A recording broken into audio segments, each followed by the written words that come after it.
Hi everyone, कैसे हैं आप लोग। तो आज हम लोग क्लास 10th एनसीईआरटी का क्वेश्चन करेंगे और एक्सरसाइज 8.1 का। और इसके पहले हम लोग इंट्रोडक्शन कर लिए हैं, वन शॉट इंट्रोडक्शन भी है और एक एक करके भी इंट्रोडक्शन है।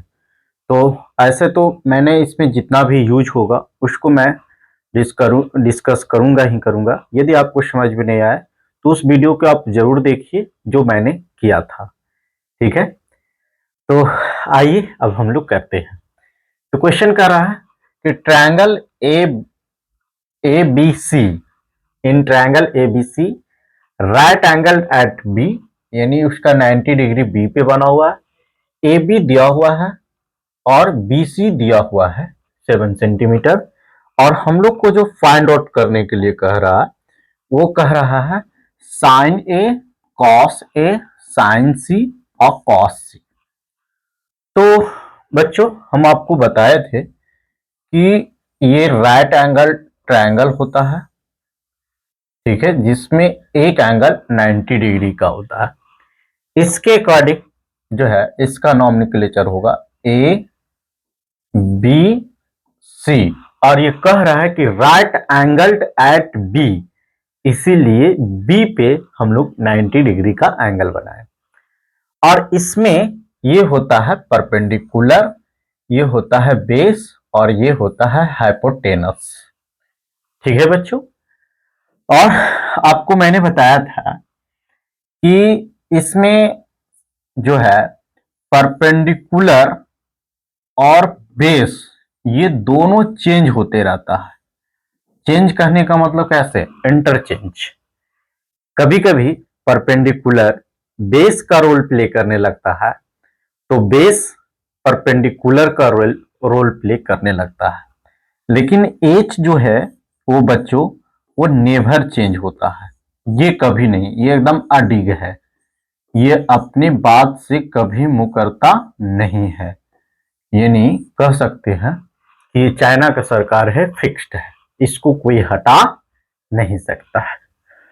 चलिए, तो यहां पे हम लोग को sine theta, sign A, cos A. तो फर्स्ट ऑफ ऑल हम लोग एक बात जानते हैं कि ये साइन थीटा, अभी ये वो हटा देते हैं, sine theta is equal to जानते हैं पी अपॉन एच। और दूसरा कॉस के बारे में बात किया है तो cos theta is equal to जानते हैं बी अपॉन एच। अब ये कैसे चेंज होगा इसको अभी मारिए गोली। अभी जो हम समझा रहे हैं उस पॉइंट पे आप समझने की कोशिश कीजिए। तो हम लोग को इसमें पी, बी और एच तीनों की जरूरी होगा।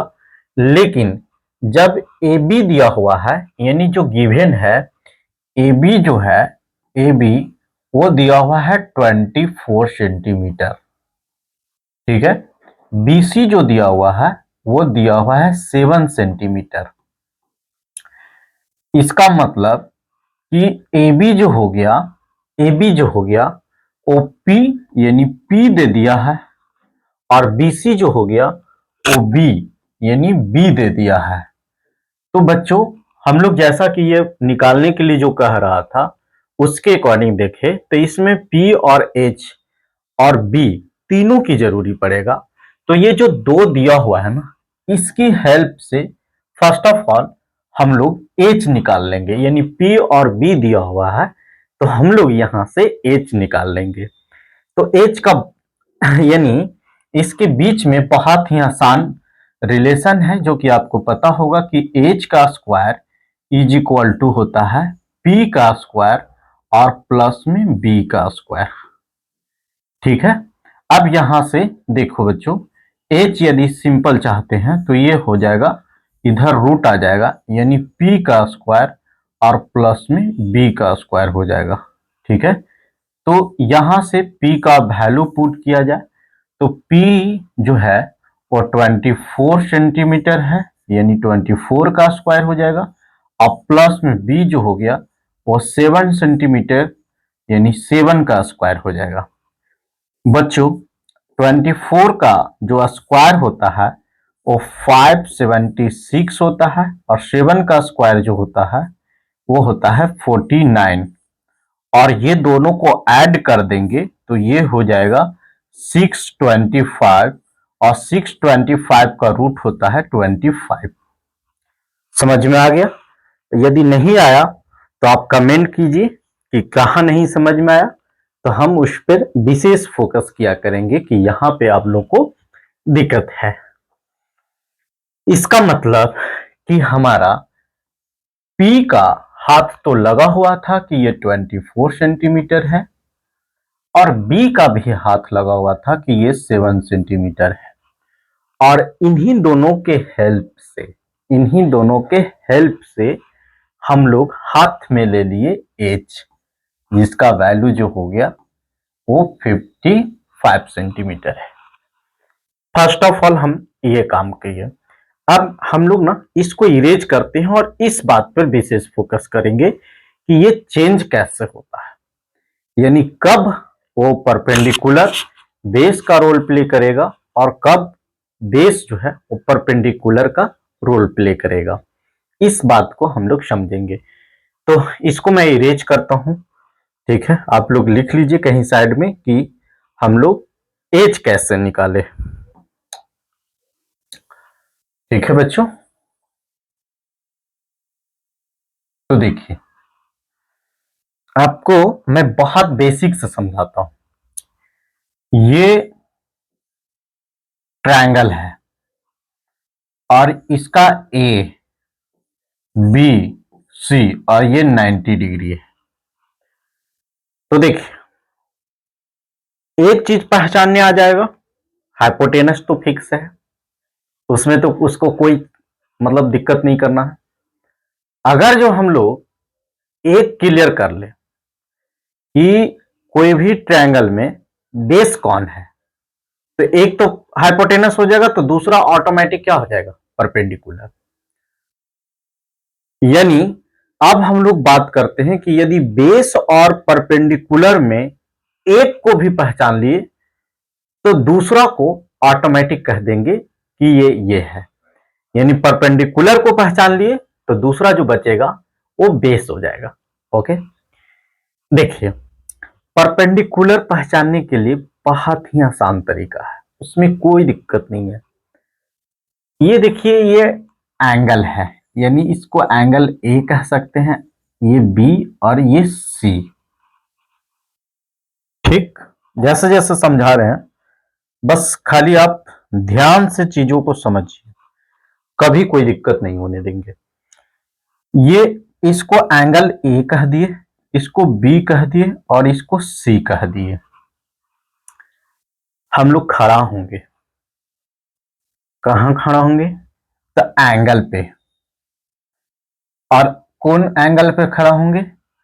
तो सी और बी एक फिक्स्ड है, एक 90 डिग्री है, तो या तो हम लोग ए से देखेंगे या बी पे खड़ा होंगे। तो यही ध्यान दीजिए, जहां पे खड़ा होंगे, जिस एंगल पे खड़ा होंगे, खड़ा होने का मतलब यहां से देखेंगे, एंगल सी से कंसीडर करना शुरू करेंगे या ए से कंसीडर करना शुरू करेंगे, बी से हम लोग नहीं करेंगे, यही दोनों में से कोई एक से करेंगे। तो जिस एंगल से हम लोग कंसीडर करेंगे, यानी जहां पे खड़ा होंगे, उसके उस एंगल के सामने वाला हमेशा परपेंडिकुलर का रोल प्ले करेगा। याद रहेगा, यानी जिस एंगल पे खड़ा होंगे उसके सामने वाला जो साइड होगा वो हमेशा परपेंडिकुलर होगा। यानी यदि हम लोग, आप देखिए बात लिख के बताते हैं तब आपको समझ में, जैसे साइन सी लिखा हुआ है तो इसका मतलब कि ये जो है सी जो है उस एंगल सी डाला हुआ है, इसका मतलब सी से हम लोग देख रहे हैं। तो देखिए आप पहले जो फॉर्मूला जानते हैं कि sine theta is equal to P upon H होता है, पी अपॉन एच होता है, तो हम लोग फर्स्ट ऑफ ऑल लिख लेंगे। अब इसमें यह समझना है कि इस ट्रायंगल में पी कौन साइड होगा और एंगल कहां पे है। तो देखिए सी से बात किया जाए तो सी के लिए परपेंडिकुलर का रोल प्ले जो करेगा वो ए बी करेगा, और इसमें एच तो फिक्स है, ए सी हो जाएगा। लेकिन लेकिन यदि यहीं पे साइन ए रह जाएगा। यानी इसका देखिए ये फॉर्मूला फिक्स्ड है, ये P अपॉन एच होता है, लेकिन ए से तो जिस एंगल से तो इससे खड़ा होंगे तो परपेंडिकुलर का रोल प्ले ये करेगा। इसका मतलब कि साइन ए यदि हम लोग देखना चाहेंगे तो इसके लिए परपेंडिकुलर जो हो जाएगा वो BC हो जाएगा और H जो है वो हमारा फिक्स हो जाएगा। यानी यहां पे ये जो लिखा हुआ है यहां पे इसी का खेल है, यानी ये क्लियर कर देगा कि आप कहां से देखना चाहते हैं और उसके अकॉर्डिंग आपको P और B सिलेक्ट करना है। ठीक है, यानी समझ में आ गया होगा आपको। जिस एंगल पे खड़ा होंगे उसके सामने वाला परपेंडिकुलर होता है, इस बात को आप लोग गांठ बांध लीजिए, इसी से सारा मैटर क्लियर हो जाएगा। ठीक है, चलिए तो अब यहां पे देखिए ए निकालने के लिए कह रहा है, दम फटाफट निकालने तो साइन सी, तो इसका मतलब ये पहले इसी को सॉल्व कर लेते हैं। तो साइन सी, तो इसको इरेज करते हैं, यहीं पर लिख देते हैं।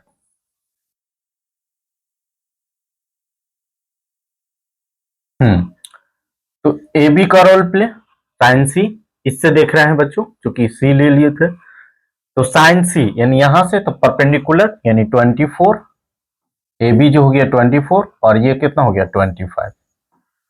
अच्छा ठीक है, एक वैल्यू निकल गया। अब हम लोग देखेंगे कॉस, बस कुछ नहीं करना है, कॉस सी लिखा हुआ है तो कॉस थीटा का फॉर्मूला बी अपॉन एच होता है।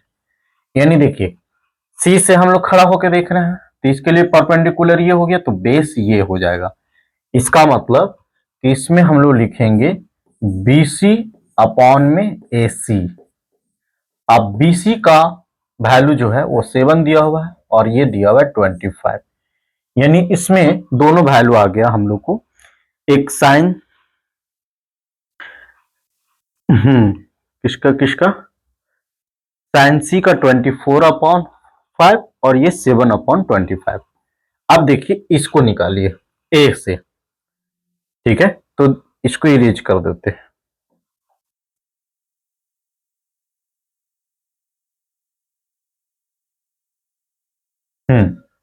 देखिए कह रहा है साइन ए, तो कुछ नहीं करेंगे, कैसे लिख रहे हैं साइन ए लिख लेंगे एकदम आराम से। यानी ये इंडिकेट किया, यहां पे जो लिखा हुआ है वो इंडिकेट करता है कि आप कहां से ट्रायंगल को देखेंगे। तो और जो फॉर्मूला हम लोग जानते हैं उसको एकदम आराम से लिख लेंगे, P अपॉन में H, इसमें कोई दिक्कत नहीं है। साइन ए अभी कुछ नहीं, थीटा समझे, sine theta is equal to P upon H। अब हम लोग इसका जब वैल्यू लिखना चाहेंगे कि P इस ट्रायंगल में कौन रोल प्ले करेगा तब इसका जरूरी पड़ेगा। तो A यहां है तो इसके सामने वाला परपेंडिकुलर ये होता है, तो इसका मतलब इसके लिए परपेंडिकुलर हो गया BC और H तो फिक्स हो गया AC। तो BC कितना दिया हुआ है यानी 7 और ये दिया हुआ है 25। उसी तरह से अब हमारा दूसरा जो वैल्यू निकालने के लिए कर रहा है वो cos A कह रहा है। तो cos A, इसका मतलब देखिए अभी हम लोग थीटा मतलब यही चेंज करेगा तो B अपॉन एच। अब हम लोग A से, तो A से यहां से देखने तो इसके लिए परपेंडिकुलर ये हो गया तो बेस का रोल प्ले ये करेगा।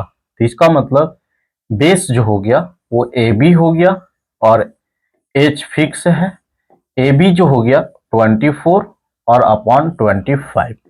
यानी इसका जो है पहला जो हो गया 7 अपॉन 25 और 24 अपॉन 25। तो ये था सॉल्यूशन।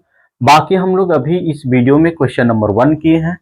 क्वेश्चन नंबर 1 मैंने कर दिया हूं, 2, 3 यहाँ के बाद हर एक क्वेश्चन आप ट्राई कीजिए, मैं एक एक क्वेश्चन करके एनसीईआरटी को सॉल्व कर देंगे। वीडियो अच्छा लगे, समझ में आपको बहुत अच्छा से आ रहा है, इसको लाइक कीजिए, सब्सक्राइब कीजिए और शेयर कीजिए ताकि ज्यादा से ज्यादा लोगों में इसका बेनिफिट मिल सके। ठीक है, थैंक यू।